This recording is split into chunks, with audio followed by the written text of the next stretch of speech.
Keeniyaa gana 24 kan gaggeessan pirezidaantii Keeniyaa lammaffaa Daani'eel Arap Mooy sirna awwaala isaanii har'a gaggeeffamee jira.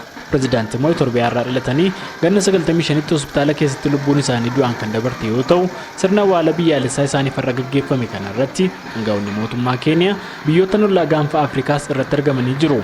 Miseensa mana maree kutaa bulchiinsa Baaringoo kataan ilmi isaanii Geediyoon Mooy abbiyoon isaanii Keeniyaaf bara gaggeessummaa isaanii waan gaarii hojjechuu himanii warra yeroo gaddaa kan isaan bira dhaabbate galateeffatanii jiru. Paartii mormituu biyyattii keessatti gahee guddaa akka qaban Raayilaa Amolo Odingaas waldhabdee Mooy duukaa qaban furatanii waliin heera biyyattii akka eeyyaban ammas tumsa lammiilee biyyattii walitti fiduu mootummaan Keeniyaatti jiru waliin bocuullee dubbatan. Awwaala Mooy irratti kan argaman mootummooleen ollaa Keeniyaa pirezidaantii Mooy olmaanuuf oolaniiru jechuun leellisan. Pirezidaantiin Sudaan Kibbaa Salva Kiir pirezidaantii Mooy bilisummaa keenya akka arganu nu faana nama falmee yoo jedhan Yoweri Museveni fi Paul Kagame ammoo gamtaa biyyoota Afrikaa ba'aa ijaaruu keessatti Mooy nama utubaa turanii jedhan.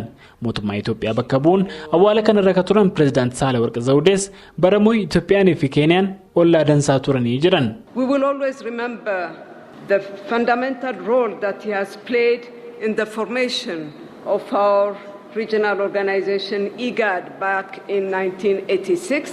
Yommuu ga'een IGAD hundeessuu keessatti taphate kan inni bara gaggeessummaa isaa bara 1986 keessa ba'es gonkumaan hin dagannu. Mooy har'a nu biraa dhabamus hojii gaarii hojjetee darbe fufnee hojjechuun walitti dhufeenya gaarii Itoophiyaa fi Keeniyaa jidduu jiru ittuu cimsinaa jechuun dubbatan. Keeniyaattis gama isaaniitiin Mooy bu'uuraalee misoomaa biyyaaf diriirsuun ijoollee durbaa barsiisuu fi barnoota sadarkaa tokkoffaa tolaan ijoolleen ol deemtu akka baratan nama taasisan jechuun dubbatan. Ganna 95tti qabuqotan Daani'eel Torootii Arap Mooy abbaa ijoollee 8 turan. Gabaasa Sagalee Ameerikaaf Galmoo Daawit Naayiroobii.